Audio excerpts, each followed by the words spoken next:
महाराष्ट्र राज्याचे माजी उपमुख्यमंत्री स्वर्गीय अजितदादा पवार यांच्या जयंतीनिमित्त रहमतपूर नगर परिषदेत त्यांच्या स्मृतींना अभिवादन करण्यात आले। लोकनियुक्त नगराध्यक्षा वैशाली माने, उपनगराध्यक्ष केतन माने, राष्ट्रवादी काँग्रेसचे माजी जिल्हाध्यक्ष सुनील माने, शिवसेनेचे ज्येष्ठ नेते वासुदेव माने, नगरसेवक निलेश माने, विपुल साळुंखे, मुख्याधिकारी विशाल भोसले यांच्यासह उपस्थित मान्यवरांनी अजितदादा पवार यांच्या प्रतिमेला पुष्पहार अर्पण करून विनम्र अभिवादन केले। यावेळी नगर परिषदेचे पदाधिकारी, नगरसेवक, अधिकारी, कर्मचारी आणि कार्यकर्ते उपस्थित होते। यावेळी बोलताना राष्ट्रवादी काँग्रेसचे माजी जिल्हाध्यक्ष सुनील माने म्हणाले,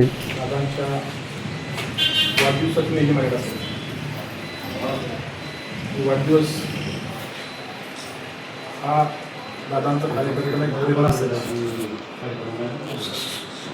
आणि तो साजरा करायचो, परंतु कुणाला अपेक्षित नव्हतं की हा वाढदिवस म्हणून पहिली जयंती म्हणून साजरा करायला लागल्यानंतर दुर्भाग्य आमच्या सर्व कार्यकर्त्यांच्या मी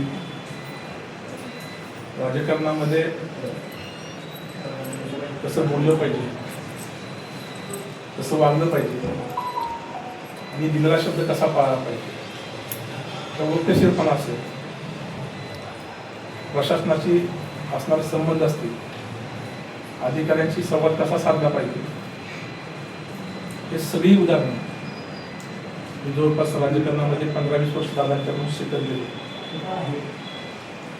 एखाद्या अनेक राजकारणामध्ये अनेक नेते बघितले, अनेक कार्यकर्ते बघितले, परंतु दिलेला शब्द पाळणे, एखाद्या गावामध्ये गेले आणि त्या गावामध्ये कार्यकर्ता भेटला आणि त्या कार्यकर्त्याने सांगितलं मुंबईला ये। मुंबईला गेल्यानंतर ज्या भूमिकेतून, ज्या भावनेतून, ज्या घरामध्ये शब्द काढलेले तेच शब्द त्यांचे मुंबईत असायचे।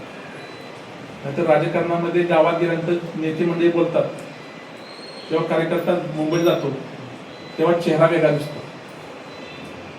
साहेब, संघर्ष यात्रा होती, मला आठवते सोलापूर जिल्ह्यामध्ये संघर्ष यात्रा सुरू असताना दादांचं नित्य कार्यक्रम असायचे की संघर्ष यात्रा तिथनं सुरू होणार आहे, त्याच्या आसपासच्या गावामध्ये सकाळी पहाटे उठून जायचे। त्या गावामध्ये गेले आणि अतिवृष्टी झाली। अतिवृष्टी झाल्यामुळं सगळं गाव फिरून बघितलं, एक माणूस झोपडी केली, झोपडीच्या बाहेर 3 दगड लावून स्वयंपाक खात होता। त्या माणसामध्ये दादाने उचललं, दादा सगळ्यांना बाजूला ते गेले, म्हणजे काय तू भाकरी करतो, तुझी बाईक पुढे म्हणजे अतिवृष्टीमध्ये आमच्या घराची पत्र्याची पानं ओढली आणि माझ्या बायकोच त्यामध्ये तिला जखमा झाल्या, इजा झाली, तिला सोलापूरला ऍडमिट केली। त्याला म्हणजे मी तुझ्या पाठीमागे शासन असू नसू। काका ज्यावेळेस सोलापूरला दादा 3 दिवसांवर गेले, सकाळी 6ला त्यांचा नित्य कार्यक्रम 6ला टेबलवर बसायचे, पुढची चेअरवर बसायचे। 6 वाजता उठले आणि ते म्हणजे मला हॉस्पिटलमध्ये जायचे, एक लेडीज ऍडमिट केली। त्या ठिकाणी त्या दवाखान्यात गेले, तेव्हा दवाखान्यात गेलं त्या स्त्रीची 3 बोटं तुटली होती। मी त्या मावशीला विचारलं, मावशी 3 बोटं तुटली कशी? म्हणजे दादा, आम्ही 8 वर्ष रोजगार केला आणि आमचं स्वप्न होतं घर बांधायचं आणि त्या घरामध्ये टाटाचा पत्रा टाकला, वारं घरात शिरलं आणि पत्रा उडाला, पत्रा धरा गेले, माझं 3 बोटं तुटली। दादाने सांगितलं डॉक्टरला सगळा खर्च करा आणि पीएला सांगितलं की गेल्यानंतर मला मुंबईला आठवण करायची आणि मुंबईने 2 माणसं पाठवून दिली, तिथे घर बांधून दिलं। तर रहमतपूरला एक कार्यक्रम होता, एसटी मध्ये एक मुलगी एसटी चढताना तिची टाच तुटली सुरलीची, त्या मुलीची टाच पूर्ण गेली। ती शाळेत मुलगी होती, तिची आई भेटायला लागला, ती भेटल्यानंतर दादाने मला साईडला घेतलं, म्हणजे किती आहे, म्हणजे घरी कोण आहे, वडील नाही, मला साईडला घेतलं आणि 3 लाख रुपये तिच्या नावावर पडले जिल्हा बँकेत, आणि तिच्या लग्नाला पैसे होते। त्या राजकारणामध्ये, समाजकारणामध्ये काम कसं केलं पाहिजे, किंवा ग्रामपंचायत असेल, सहकार असेल, साखर कारखाना असेल, दूध व्यवसाय असेल, सगळ्या व्यवसायाचा अभ्यास होतो। म्हणजे एखादी गोष्ट चर्चा करताना नेहमी सातत्याने एक वेगळ्या भूमिकेतून चर्चा करायची। मला आठवते रहमतपूरचं हे काम होतं, त्यावेळेला अडचणी आल्या। मी सकाळी 6ला गेलो त्यांनी चीफ इंजिनियरला फोन लावून माझं गाव आहे त्या कामाचं निपटा झाला पाहिजे. साहेब मी त्या ऑफिसला 4 महिने पडलो होतो तरी मला त्या ठिकाणी काही काम झालं नाही. तेव्हा दादांचा फोन केला, महाराष्ट्राचा चीफ इंजिनियर तिसऱ्या दिवशी रेल्वे सकाळी आला 7 वाजता, त्याच्याबरोबर एक्झिक्युटिव्ह CAE सगळे आले आणि 4थ्या दिवशी प्रश्न सुटतो. ज्यावेळी मी रहमतपूरच्या स्टँडचे त्यांना मॉडेल दाखवले आणि त्यावेळेला मॉडेल दाखवल्यानंतर ते मध्ये खूप चांगलं आहे आपण करू. 2 मिटिंग घेतल्या आणि ज्यावेळेला मी नंतर राष्ट्रवादी प्रवेश करायचं ठरवलं त्याला आम्ही संध्याकाळी रात्री मला पुण्याला बारामती बोलवलं होतं.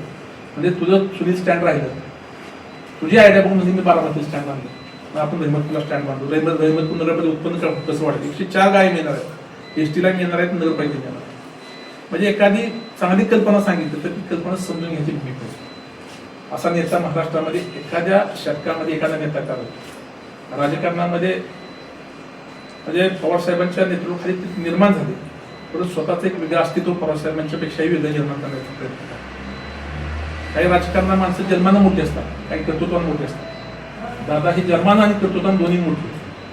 म्हणजे राजकारणामध्ये ती भूमिका असली पाहिजे. आज आपण सर्वजण शासनानं या ठिकाणी निर्णय घेतला, दादांची जयंती ही शासकीय कामात साजरी करावी. म्हणजे सगळ्यांच्या वतीनं, रहमतपूरच्या वतीनं, विशेषतः रहमतपूर खूप प्रेम होतं. ते नेहमी माझं रहमतपूर एक वेगळी भूमिका रहमतपूरबद्दल होती.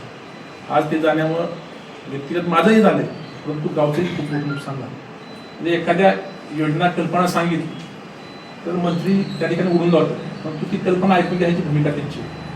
असा नेता महाराष्ट्रामध्ये सहजासहजी घडला नाही.